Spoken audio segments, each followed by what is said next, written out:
Amém. Bom demais.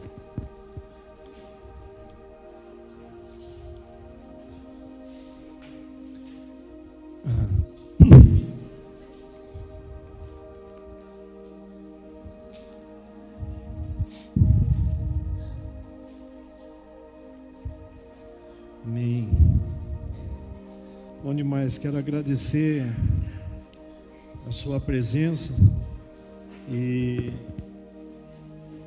pedir que nesse tempo agora, que você quiser sair buscar um copo de água, o que você quiser sair no banheiro, aproveite esses minutinhos iniciais, porque depois que você ficar aqui, eu vou pedir para você apertar um cinto de segurança aí na sua carteira e não sair mais da sua cadeira não, fechada? Amém? Então pronto. Vou contar até 3, se não sair você vai ficar.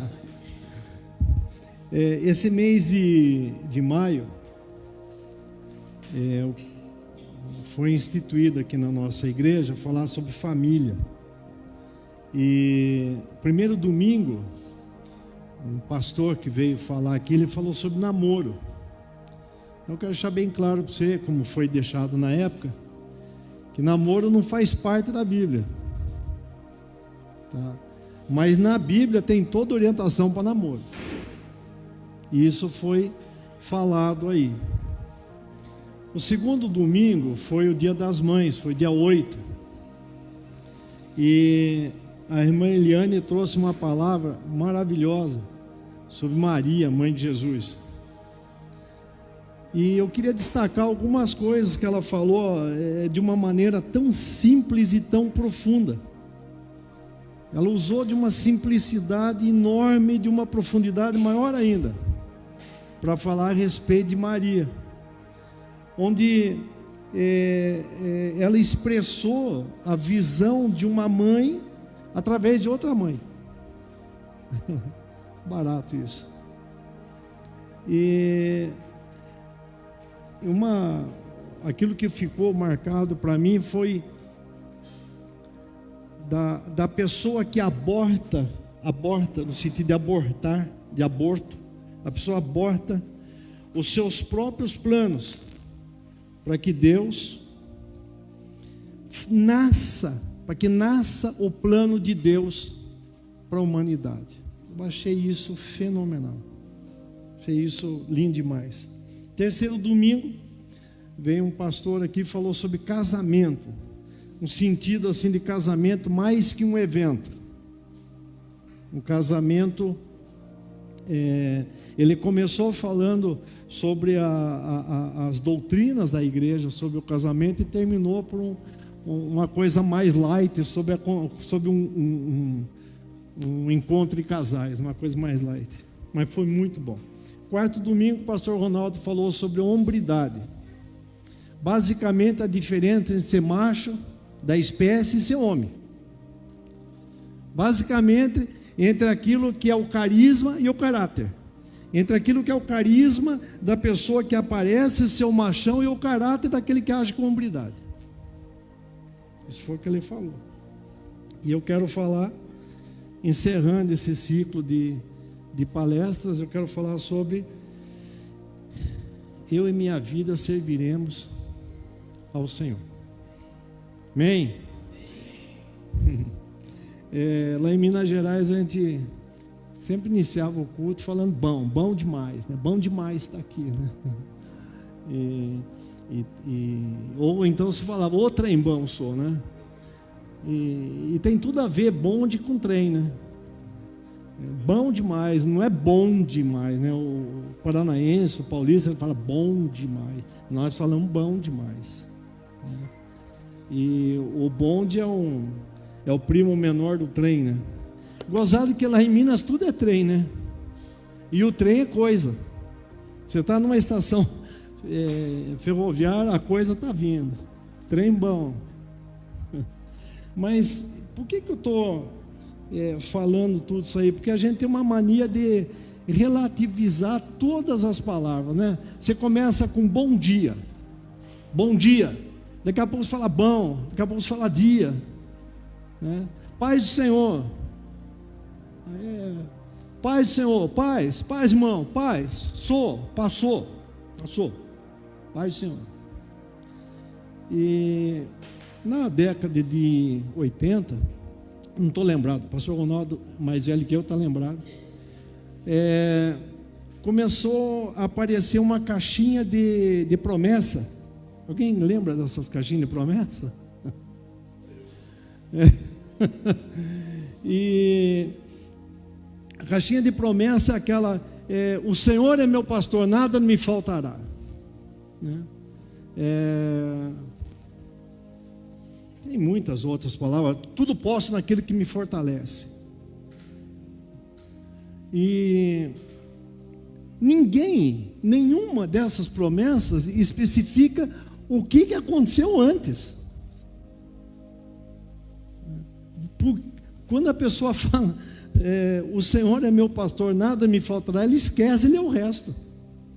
A pessoa fala bem assim: tudo posso naquele que me fortalece, está no versículo 13 de Filipenses 4. A pessoa esquece de ler os anteriores. Ela relativiza tudo. E mesma coisa essa palavra aqui de Josué: eu e minha casa serviremos ao Senhor. Faz parte da caixinha de promessa. Só que a pessoa não vê o que aconteceu com Josué para ele chegar e falar essa palavra. E isso é que eu quero discutir, eu quero conversar hoje com você. Eu preparei essa palavra em 4 partes. São as condições que Josué pronunciou esse versículo, as condições que o mundo impõe para te liberar. O mundo impõe uma série de condições para te liberar de servir ao Senhor. E aí, após a sua decisão, após você decidir, eu e minha casa serviremos ao Senhor, o que acontece? E depois vem a 4ª parte, que são as consequências de você falar: eu e minha casa serviremos ao Senhor. Eu queria pegar as 4 semanas anteriores e condensar numa aqui. Eu queria muito que você entendesse há 2 maneiras que você tem de ler a Bíblia. Uma maneira teológica, e outra maneira é uma maneira de manual do fabricante.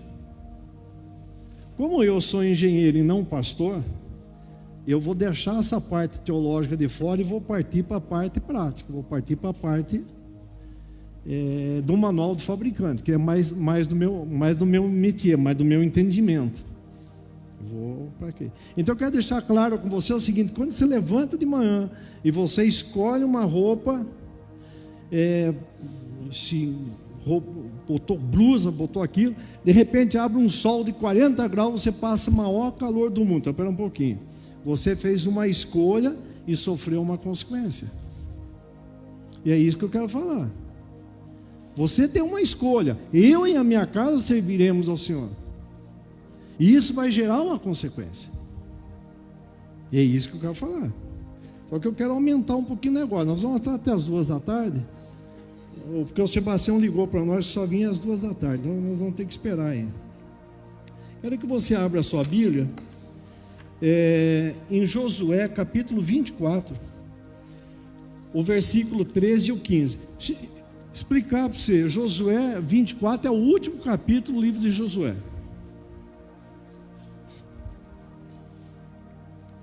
Josué capítulo 24, do 13 e o 15, do 13 ao 15. Amém? Vou pedir um favorzinho para você: se você puder ficar em pé, nós vamos ler a palavra de Deus. É uma reverência à palavra de Deus, não tem nada de coisa sobrenatural aí não. Eu lhes dei uma terra em que vocês não trabalharam,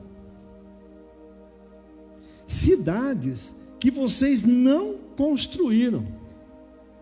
Vocês estão vivendo nessas cidades e comem das vinhas e dos olivais que não plantaram. Agora, pois, temam ao Senhor e o sirvam com integridade e com fidelidade.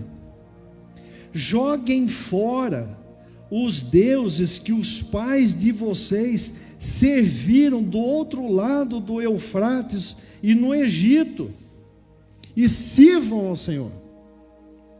Mas se vocês não quiserem servir ao Senhor, escolham hoje a quem vão servir. Se os deuses a quem os vossos pais serviram do outro lado do Eufrates, ou os deuses dos amorreus em cujas terras vocês estão morando, eu e minha casa serviremos ao Senhor. Sua palavra foi lida e eu quero trazer à congregação, Pai, as pessoas aqui presentes, aquilo que o Senhor pôs no meu coração. O Senhor falou comigo, Pai. É no sentido de abençoar, não é de apontar o dedo, de recriminar, não é nada disso, não é nada pessoal. É uma orientação, como um manual do fabricante.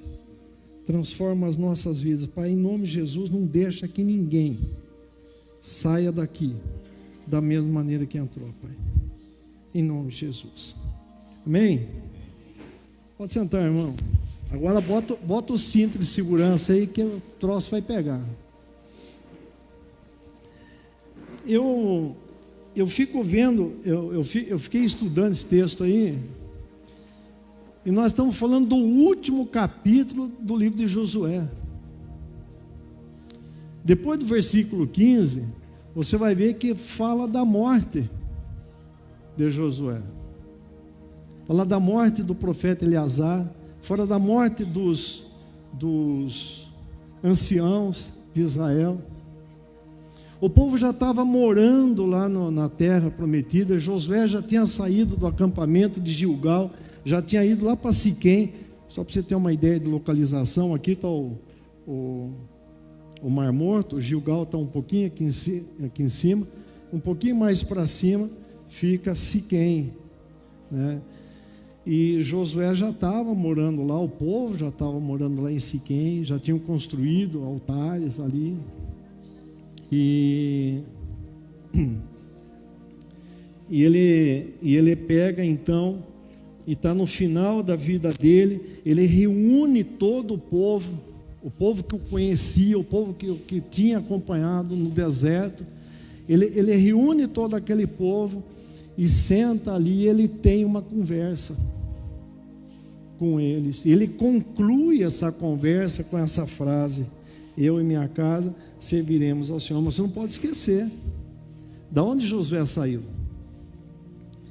Josué era escravo, nasceu escravo, viveu perto de 45, 50 anos, escravo, lá no Egito,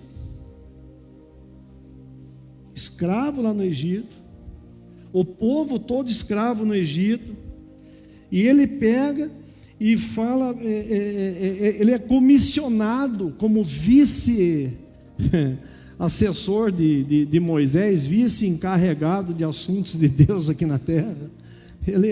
Ele vive essa crueza, essa dureza da escravidão. Ele vive um monte de situações, tipo assim, sofrer pelo povo, para o povo e com o povo, sem eu ser candidato. Eu não estou candidato, não é nada do povo, não. Mas ele vive esse contexto, ele vive esse contexto. Até que chega Moisés ali e começa a ter os embates, as pragas no Egito. Ele começa a ter os embates com o faraó para que liberte o povo da escravidão. E é isso que eu quero falar hoje. Eu quero trazer, eu quero atualizar esse texto de Êxodo, até chegar lá na conclusão de Josué. Isso é o que nós vamos ver aqui. A Bíblia fala em vários textos, ela compara o Egito ao mundo. Ela compara em vários textos o Egito ao mundo. ela compara a escravidão que o Egito conseguiu impôs sobre o povo de Deus ao que o mundo impõe sobre nós. O mundo, ele nos escraviza através da concupiscência da carne, que é tudo aquilo que nos cerca e que nos influencia e que nos faz pecar. Isso é concupiscência da carne. A Bíblia também fala sobre a concupiscência dos olhos, que são as coisas que nós não temos, mas nós cobiçamos. E a Bíblia fala da soberba da vida, que é o orgulhar do supérfluo, é o orgulhar do que não tem sentido. Essa é a soberba da vida. Então, esses aí são os tentáculos que o mundo te prende e faz todo o esforço para não libertar o povo de Deus de usufruir das promessas de Deus na terra prometida, como aqui. Vocês vão trabalhar, vocês vão morar em casas que não construíram, vocês vão se aproveitar de vinhos que não, olivais que não plantaram, de que não plantaram. É esse o contexto. O mundo te impede de usufruir isso aí. Isso que eu quero discutir com você. Está lá, esse da concupiscência da carne, concupiscência dos olhos, a soberba da vida, está em 1 João, capítulo 2, do 16 ao 17. Eu quero pegar o 17 só, que ele diz o seguinte, o 16: pois tudo que há no mundo, a concupiscência da carne, a concupiscência dos olhos e a soberba da vida, não é do Pai, mas do mundo. Ora, o mundo passa, e a sua concupiscência, mas aquele que faz a vontade do meu Pai permanece para sempre. É sobre isso que nós vamos discutir. É sobre as nossas escolhas. Um dia desse eu fui na casa de um amigo meu, um casal assistindo a novela Bíblia. Então deixa eu te explicar para você, eu não sou contra assistir novela bíblica não, a Bíblia não, eu acho que você tem que assistir, mas tem que assistir não crendo especificamente naquilo que o autor da novela está falando. Mas eu achei interessante que essa amiga nossa, ela fotografava com o celular os versículos que apareciam de referência àquela cena que estava aparecendo ali. E eu achei interessante que depois ela ia pegar e ia ler. Obrigado, irmão. Ela ia pegar e ia ler,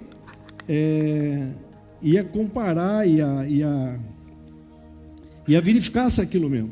E eu achei que é uma estratégia de Deus, de você se tornar um pouco mais íntimo da palavra. Eu achei uma coisa muito legal.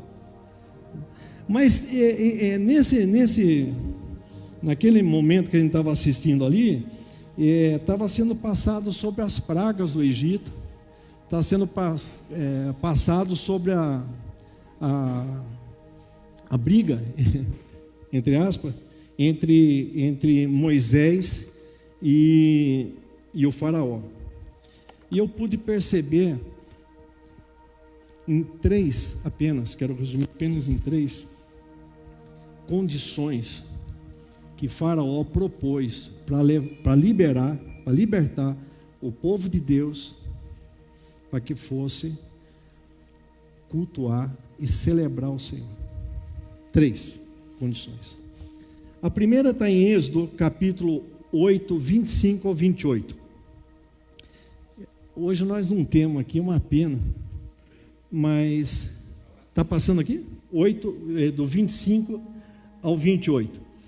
Faraó chamou a Moisés e a Arão e disse: vão e ofereçam sacrifícios ao seu Deus, mas sem sair da terra. Lá no final do versículo 28, ele diz o seguinte: só que vocês não devem ir muito longe, e orem também por mim. Faraó estava sofrendo uma série de pragas, ele se rende, ele fala bem assim: não, peraí, pode ir, mas só não vão longe.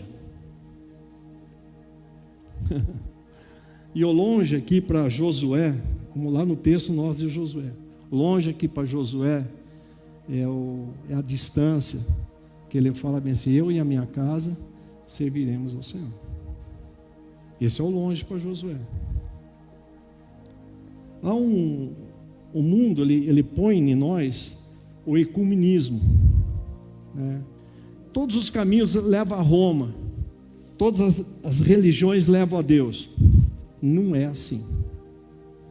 Eu não estou aqui discutindo sobre a sua doutrina, sobre a sua religião, sobre a sua igreja, não é nada disso. Eu estou falando bíblica, o que a Bíblia diz. A Bíblia fala lá em João 8, eu sou o caminho, Jesus falando, eu sou o caminho, a verdade e a vida. Ninguém vai ao Pai senão por mim. E os artigos ali, eu sou o caminho, a verdade, a vida, são artigos definidos, não tem outro. Então você só vai a Deus para lá. Então essa é uma coisa que o mundo põe na cabeça da gente. Aqui fala que vocês vão, mas não vão longe. Não se envolvam tanto. E você precisa entender que tanto faz. Você serve aqui, ou você vai lá na igreja, ou você vai num culto online, ou você vai num culto presencial, tanto faz. Não vão longe, porque se você for longe, você vai ser esquecido do mundo. Você vai ser esquecido. A sua posição social, a sua posição de influenciador, a sua posição de uma pessoa relevante, de uma pessoa conhecida, o fato de você ir lá, você vai ser esquecido, não vão longe. Você está se afastando do mundo, você está se afastando do Egito, você está afastando aqui, você está indo muito longe, você vai ser esquecido do mundo. É isso que você não pode ir. Outro texto que ele fala aqui é que não se envolvam tanto, você não precisa congregar uma igreja. Você precisa assim, você precisa ficar sob o guarda-chuva, senão você vai tomar chuva. Você precisa congregar, está lá em Hebreus capítulo 10, versículo 25, você pode ler isso aí. E eu acho interessante um argumento do mundo que é difícil. Ele fala bem assim, ora também por mim. Ele se veste numa roupa de santidade, uma roupa de religiosidade, e fala para você, ora também por mim. E você crê que o mundo é religioso? Você crê que esse monte de coisa implica em religiosidade? A segunda parte é Êxodo capítulo 10, versículo 9 a 11. Vem de novo uma série de pragas, e aí Faraó sente o golpe, ele chama Moisés de volta e fala bem assim, pode ir, somente deixa aqui, vão somente vocês os homens, e adore a Deus, deixa aqui os vossos filhos, vocês podem ir prestar culto ao seu Deus, mas deixa aqui os vossos filhos. Moço, é muito perigoso isso, gente. Quando Josué fala de casa, ele fala assim, eu e a minha casa serviremos ao Senhor. Ele está falando o seguinte, eu e a minha família serviremos ao Senhor. Uma família unida. A divisão da família, pais numa religião, mãe em outra religião, filho sem religião nenhuma ou noutra igreja, é isso que ele está falando aqui, não funciona assim. Isso é uma armadilha do mundo, para te prender no mundo. A firmeza dos pais, ela não pode ser considerada como eu sou, a minha verdade é absoluta. É através do diálogo, através da compreensão, através do respeito mútuo. É isso que nós estamos falando. É através de um amor. E não tem nada de coisas erradas no amor. Você precisa ter, como pai que está aqui, como mãe que está aqui, você precisa ter um cuidado de orientar os vossos filhos. Mas como é que você orienta o vosso filho se você não faz?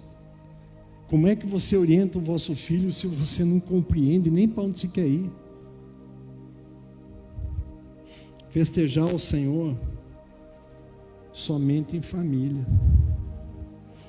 A modernidade da vida, a modernidade que nós vivemos hoje, ela tem um aspecto muito bom pelo nível de informações que a gente tem, mas ele tem um aspecto muito ruim, que ela permite uma liberalidade desnecessária.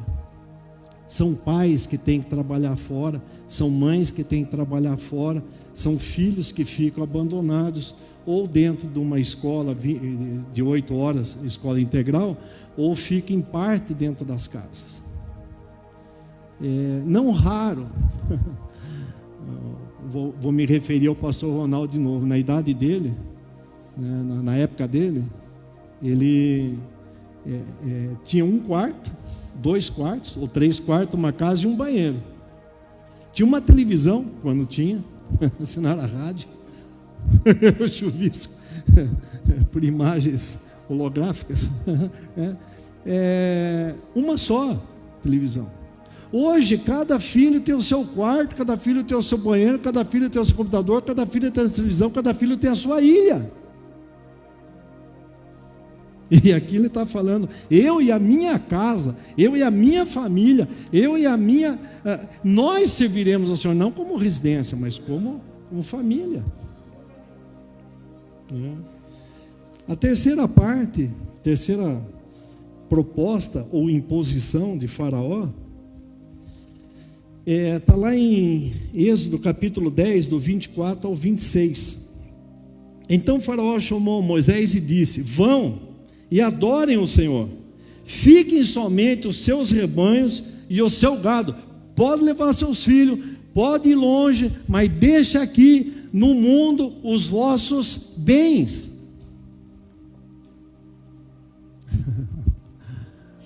Essa foi uma pregação de sábado, né, anterior à ceia. Deixa aqui os vossos bens.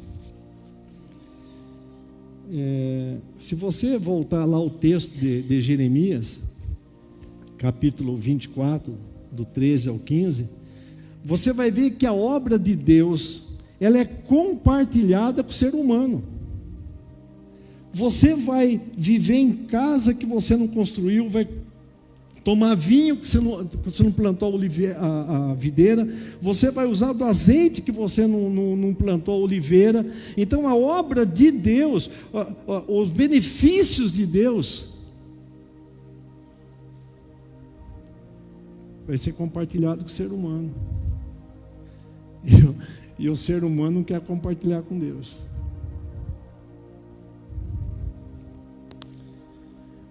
Deixa os vossos bens. O mundo insiste. Eu entrego o dízimo, não, e a oferta. Faz isso não. Isso vai fazer falta para você no final do mês. O pastor já é rico. A igreja é rica.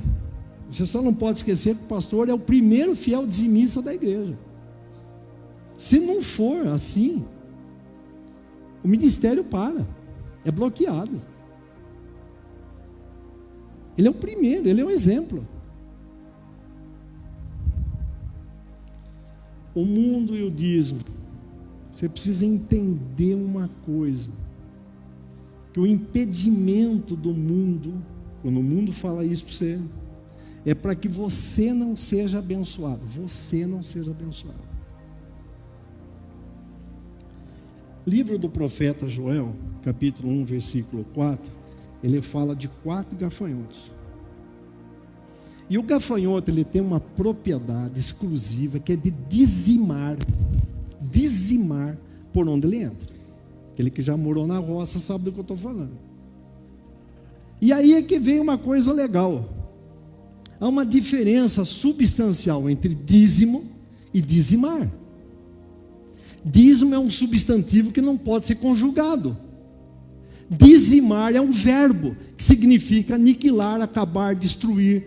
Então, quando entra numa igreja, o cara fala bem assim: agora nós vamos dizimar sobre a nossa renda. Está amarrado, em nome de Jesus. A primeira coisa que eu falo: Primeira coisa que eu falo. A palavra de Deus diz: trazei o dízimo. Ele não conjuga o verbo dizimar. Mas aqui no livro do profeta Joel, capítulo 1, versículo 4, ele fala de 4 gafanhotos: cortador, migrador, devorador e destruidor.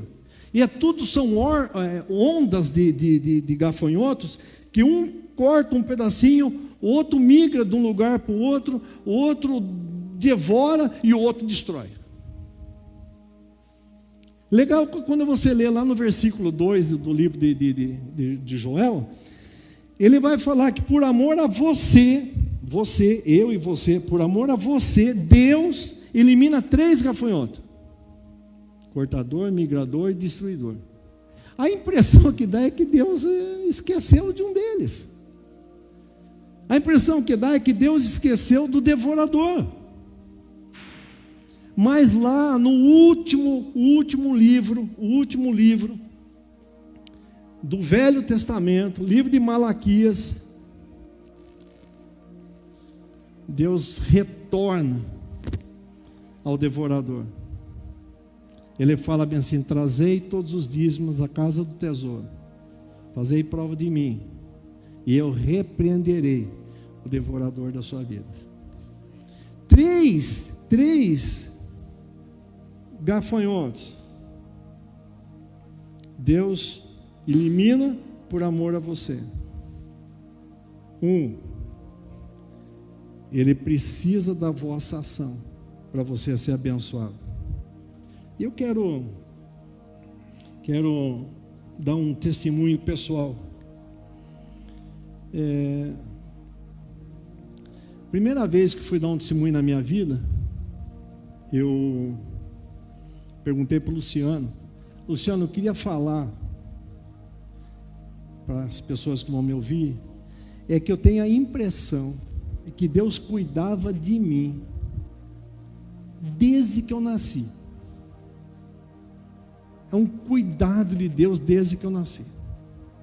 E o Luciano, aquela sabedoria dele, falou bem assim: Salmo 139, versículo 15 a 6. Eu peguei e fui lá, né? E lá está escrito: eu te conheci, substância informe, no ventre da sua mãe. Escrevi no livro da vida todos os seus dias, sem que nenhum deles houvesse ainda. Falei: esse mesmo. Então eu tenho certeza que Deus já me conhecia, que eu seria um fiel dizimista. E interior lá de São Paulo, Capão Bonito, quando eu passei na faculdade de engenharia mecânica em São Paulo, o meu pai entrou na casa de um dos maiores advogados da cidade, uma casa enorme, e meu pai, naquela alegria de um pedreiro, e ele foi conversar com o cara e dar a notícia que eu tinha passado, e o cara virou para o meu pai e falou assim: um filho de pedreiro não pode ser engenheiro.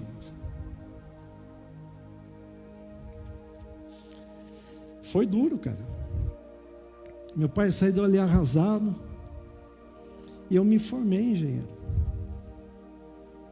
numa escola particular, porque Deus sabia que quando eu fosse servir Ele, eu seria um fiel dizimista. Eu tenho 2 filhas. Nós morávamos em Uberlândia, eu desempregado, Maria Alice empregada, a Gabriela estudando medicina numa faculdade particular no Rio de Janeiro. Tinha que viver, tinha que comer, tinha que morar. A Fernandinha estudando aqui, e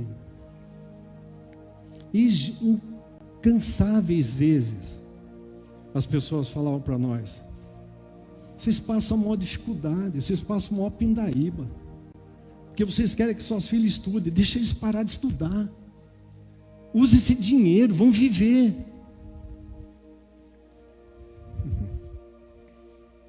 Fernandinha se formou em nutrição, fez mestrado na USP. Gabriela se formou em medicina, está fazendo mestrado na França. Todos são fiéis dizimistas. Amém? Então vamos lá um pouquinho, vou voltar ao texto. Agora que você decidiu, eu e minha casa serviremos ao Senhor. Eu tenho 2 alertas para fazer para você. Está no texto, lá de texto lido, de Josué 24. 2 alertas. Deixem as suas tradições religiosas para trás. Versículo 14 e 15, pode ler lá. 400 anos aquele povo foi escravo no Egito. 400 anos morando num país onde a idolatria era uma coisa impressionante. Aquele povo ele tinha que se aculturar, não tinha jeito, gente.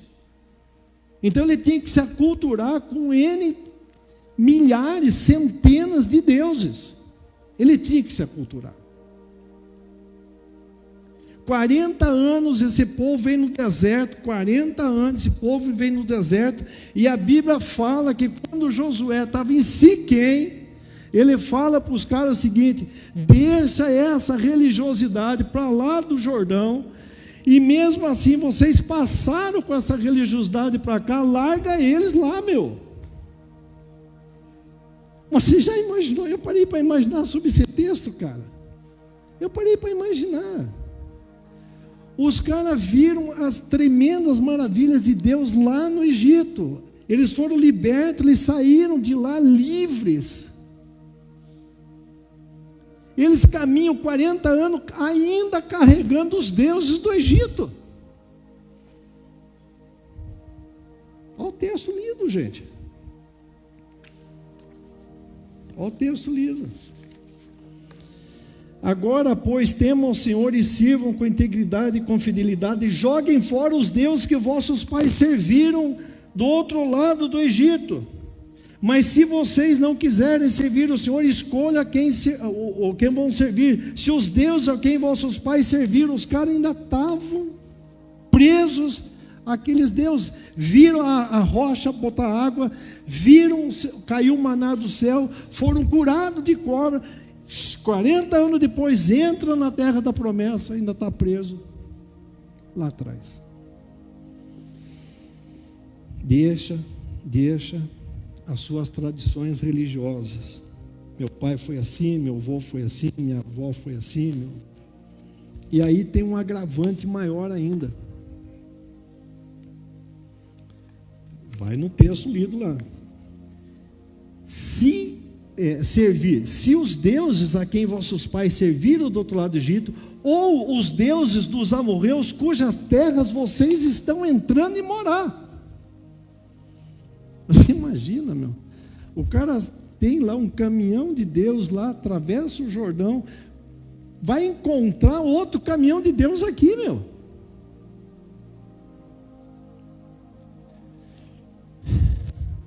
Eu não tenho nada contra rede social, quero deixar claro isso.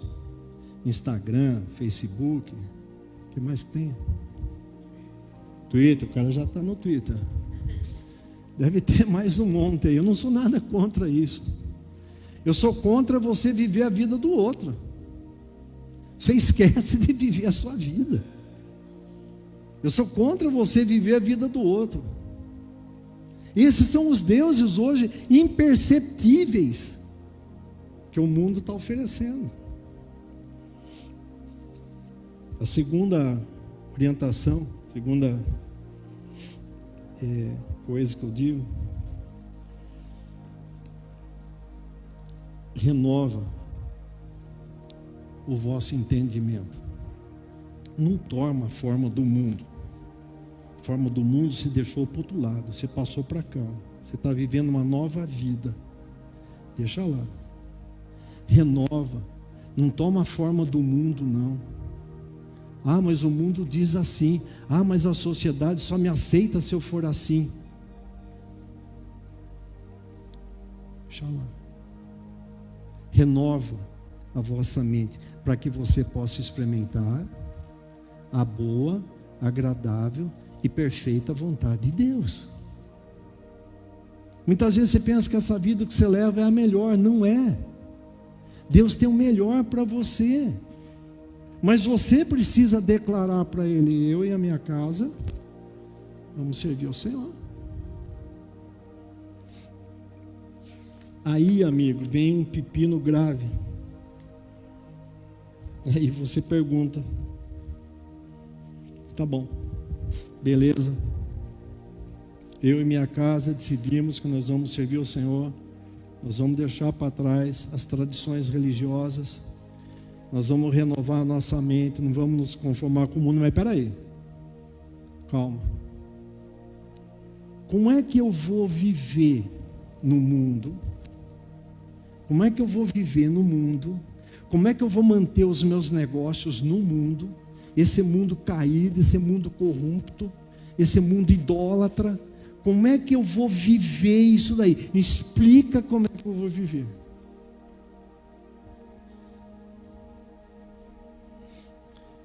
Cinco segundos, vou contar. 1, 2, 3, 5 segundos. Você vai responder para mim. O peixe que mora dentro do mar, ele tem água doce ou salgada?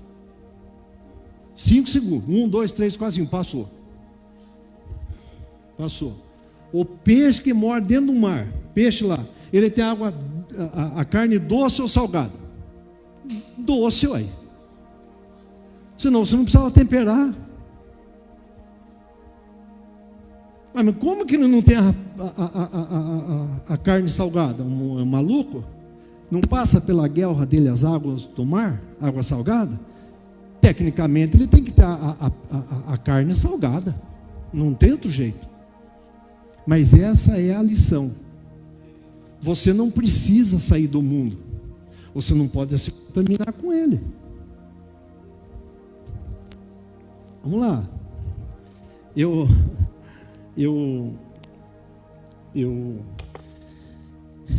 comecei a me dedicar no estudo da Bíblia porque eu queria provar que a Bíblia estava errada. Eu não me conformava. Primeiro que eu não me conformava que o Luciano entendia 50 vezes mais que eu, ficava irritado.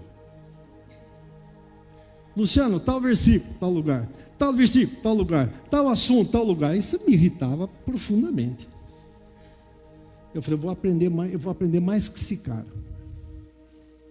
Desisti porque ele conhece muito mais que eu, desisti. Mas aí eu falei bem assim, tá bom, eu vou descobrir que a Bíblia está errada. Como o cara que fala assim, que nenhum versículo contradiz o outro, se for escrito ao longo de 3.000 anos, por 40 pessoas diferentes, padrão diferente, sistema diferente, situações diferentes, como é que não se contradiz? E eu fui provar que a Bíblia se contradiz. Quebrei minha cara. Não tem um versículo fora de contexto, não tem um versículo fora de alinhamento, não tem. Não adianta, pode provar. Não tem. A terceira coisa que eu aprendi na Bíblia é que ela tem resposta para tudo. Até para fazer cocô. Eu te explico. Não tem problema não. A Bíblia tem resposta para tudo. Tem orientação para tudo. Então, amigão, ela tem que ter uma resposta para a sua pergunta. Como é que eu vou viver num mundo contaminado, num mundo cheio de encrenca, num mundo cheio de idolatria, num mundo cheio de corrupção? Como é que eu vou viver sem me contaminar? Como é que eu vou viver para eu chegar e dizer bem assim, eu e a minha casa, de fato, de direito, servimos ao Senhor? Abra sua Bíblia, não precisa ficar em pé não, mas abre sua Bíblia, só para você acompanhar o texto comigo. Ele vai do 5,15 ao 6,17. Efésios do 5,15 ao 6,17.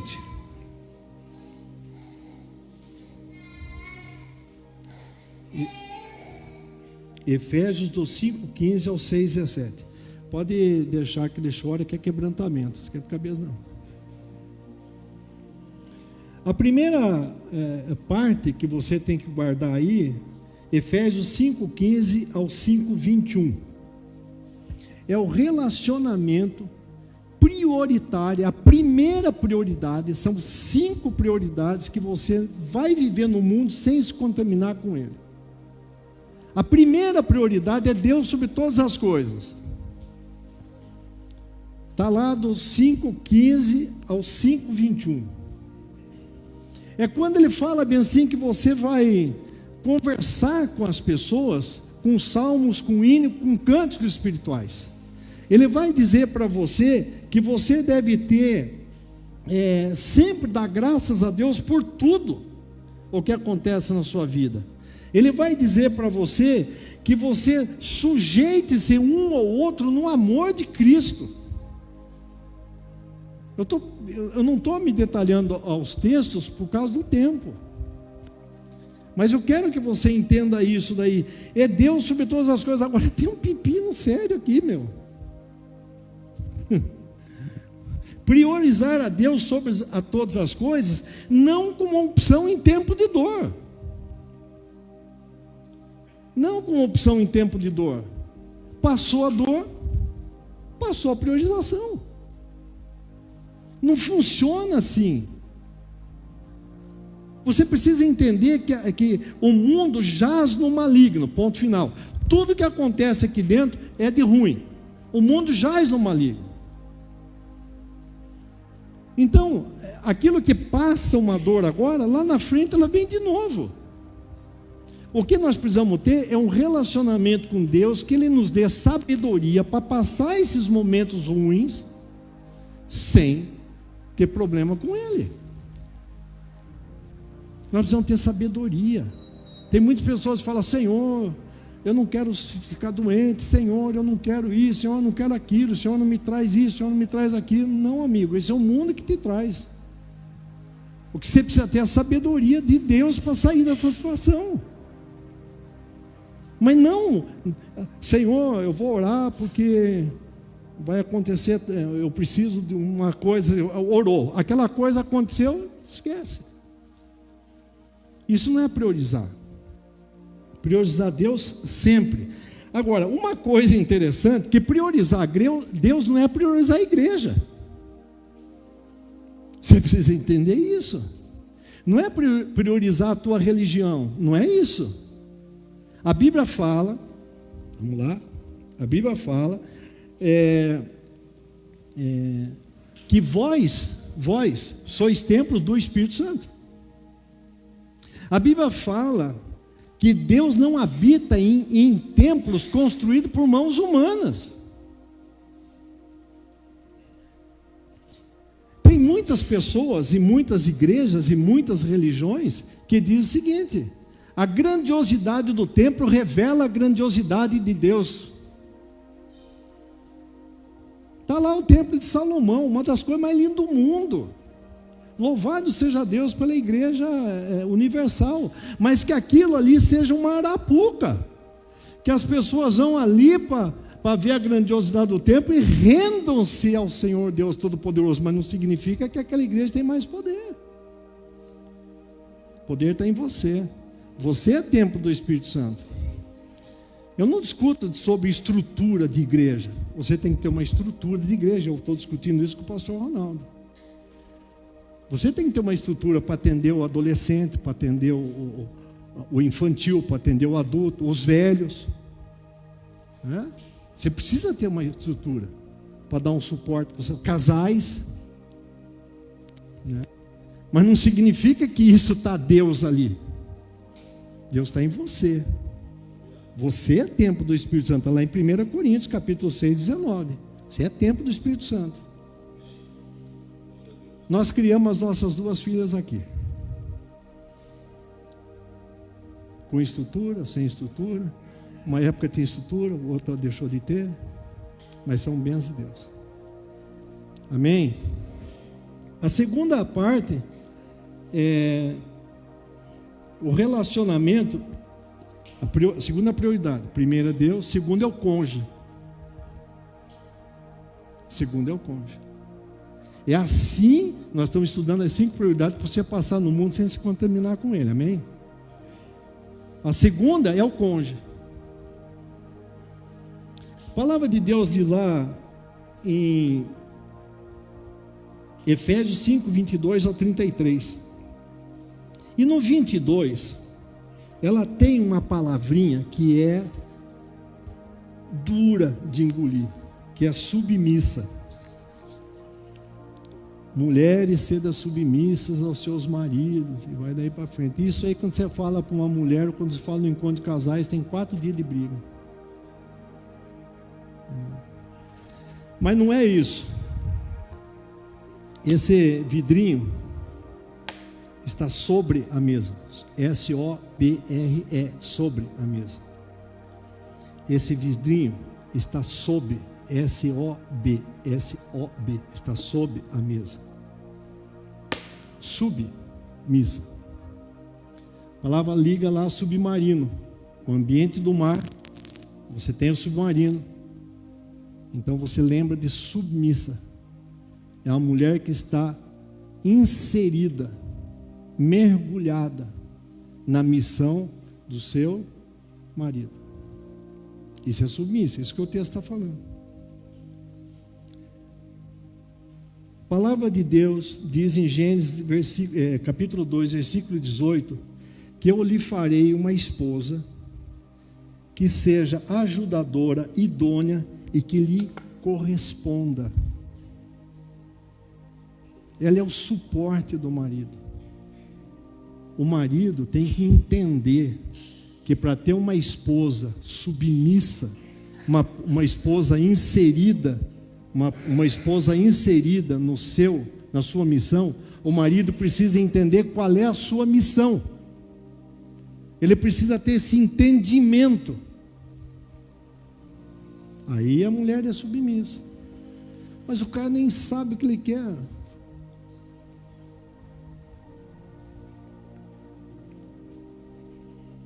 Para o seu casamento ser mais que um evento,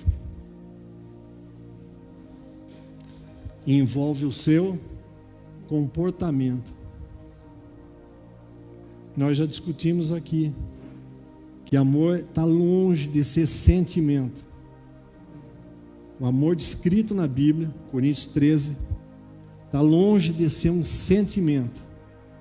E tudo de comportamento. É como você se comporta com relação à sua esposa, com relação à sua família. Amém? Está difícil. A terceira prioridade são os filhos.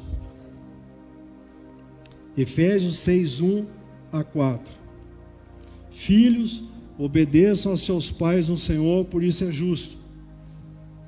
Honre pai e mãe, que é o primeiro mandamento com promessa, para que tudo vá bem na sua vida e você tenha longura de vida sobre a terra. E vocês, pais, não provoquem a ira os vossos filhos, mas tratem de criá-los na disciplina e na demonstração do Senhor. Legal. Os 3 Ds, né? Diálogo, disciplina e o destino do seu filho. Há um problema sério de super pais e subfilhos, né? São super pais, megas empresários, mega profissionais, mega engenheiros, mega realizadores.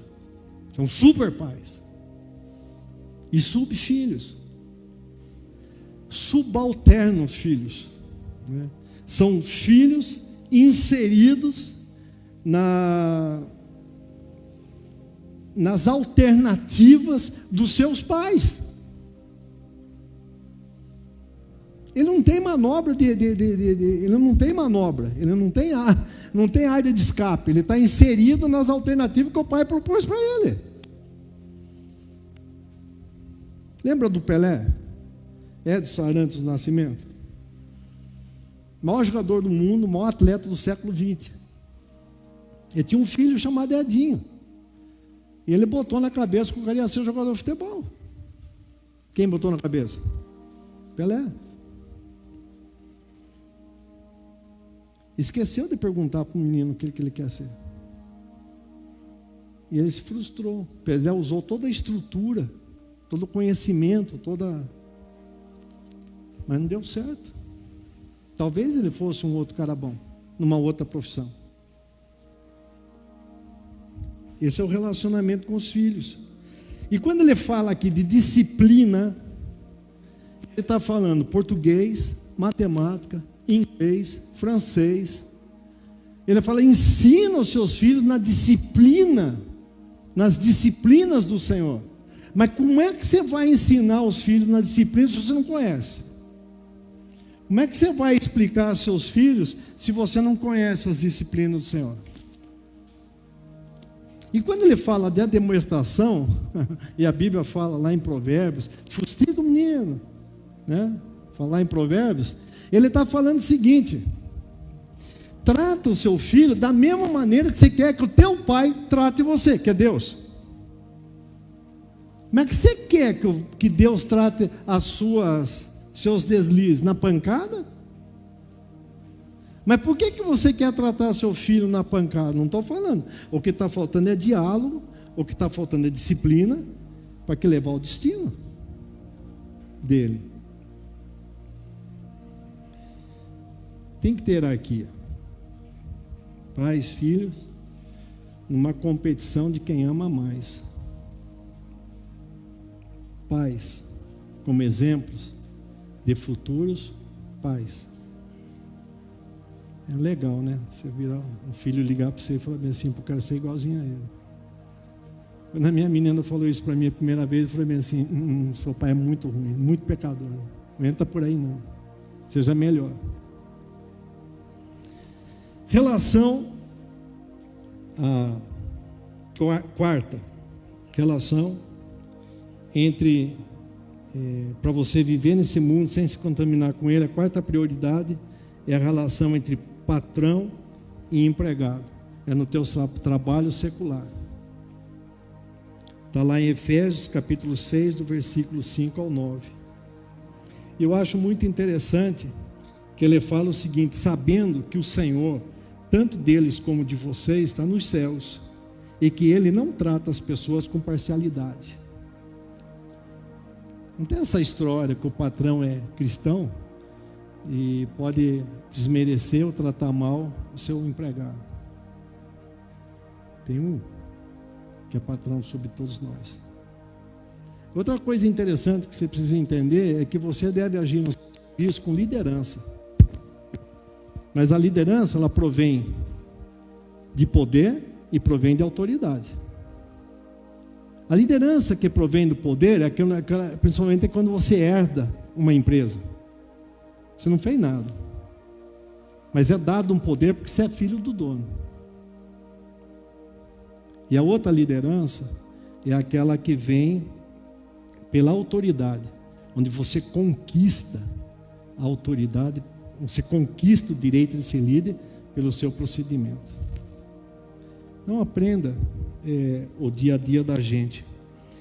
É tipo assim, da eterna batalha entre o que eu sou e o que eu faço. O líder vive essa situação, né? Ou o que eu digo ser e demonstro não fazendo. Você diz que é, mas não comprova fazendo.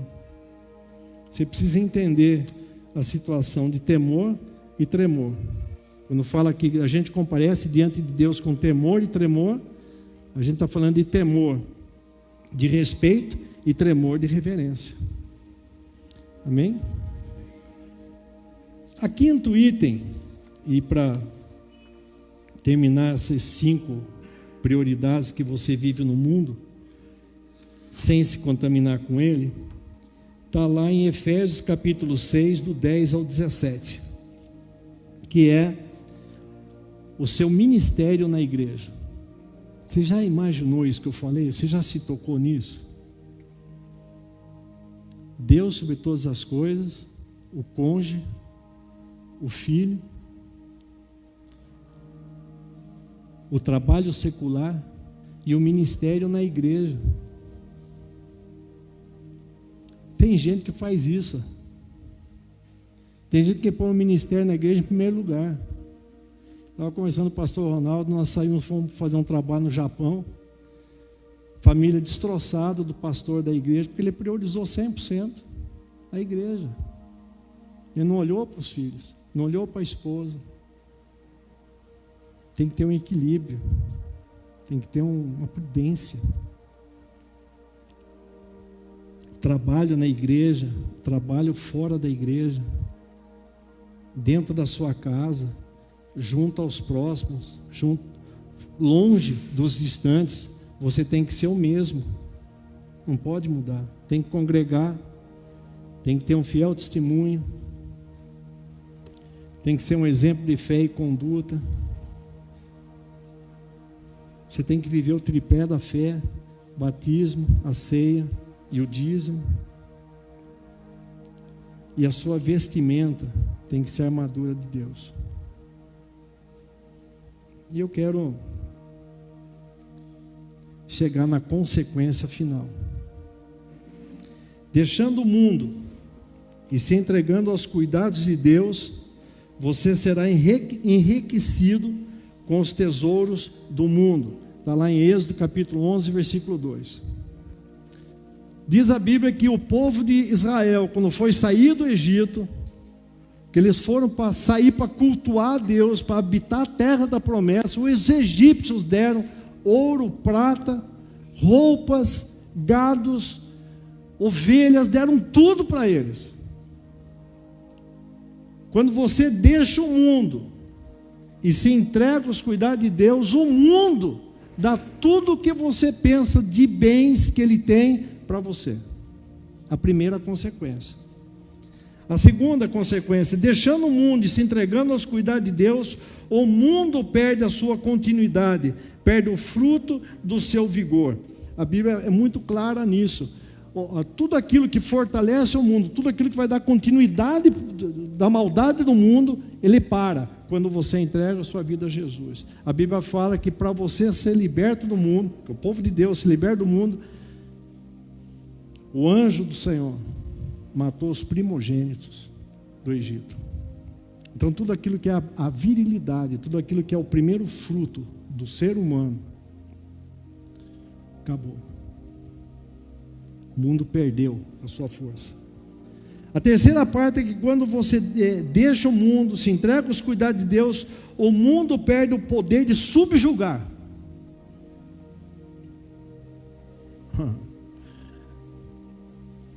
2,5 milhões de judeus chegam na beira do Mar Vermelho, cadeia de montanha para cá, cadeia de montanha para lá, o exército do faraó aqui e o Mar Vermelho na frente. Dançando. E Deus vira para Moisés e fala: toca aí o mar que ele vai se abrir, você vai atravessar a pé enxuto. Tudo aquilo que te impede de ser abençoado, acabou. Deixando o mundo e se entregando aos cuidados de Deus, você será servido com o melhor da terra a você que foi prometido. Isso eu quero ler com você. Deuteronômio, um pouquinho antes de Josué falar: eu e minha casa serviremos ao Senhor. Deuteronômio capítulo 6, versículo 10 a 12. Olha o que diz aqui: quando, pois, o Senhor, seu Deus, tiver levado vocês para a terra que, sob juramento, prometeu aos seus pais, Abraão, Isaque e Jacó, que daria a vocês uma terra com grandes e boas cidades, que vocês não construíram, casas cheias de tudo que é bom, que vocês não encheram, com poços abertos, que vocês não cavaram, com vinhas e olivais, que vocês não plantaram. E quando vocês comerem e se fartarem, tenham cuidado de não esquecer o Senhor, que vos tirou da terra do Egito, da casa da escravidão. Amém? Fique em pé para a gente orar aí.